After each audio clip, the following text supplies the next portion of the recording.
Assalamualaikum warahmatullahi wabarakatuh. Nami kula Indra Pancaya Bagaskara saking kelas 9D nomor absen gangsal 12. Kula teng mriki ajeng maos geguritan judule tembange prajurit lebet. Minggir utawa mlebu sajroning bebarisan Kisana.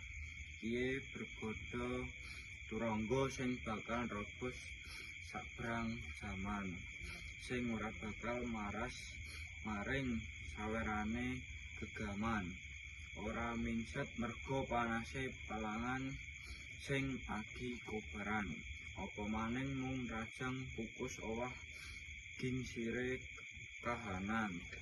Minggir utawa mlebu sajroning bebaris Kisana. Sakwise jam neder, swara pecut kaya gethek ngladung tawang.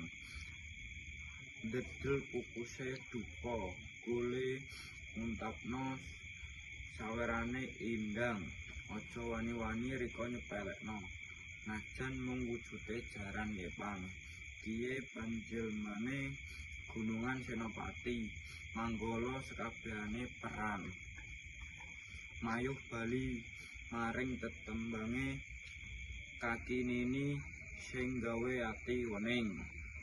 Werga sawise sing kalangan ngumandang gending eling-eling. Langka dalan liya sing bisa dituju kajaba kudu bali maning.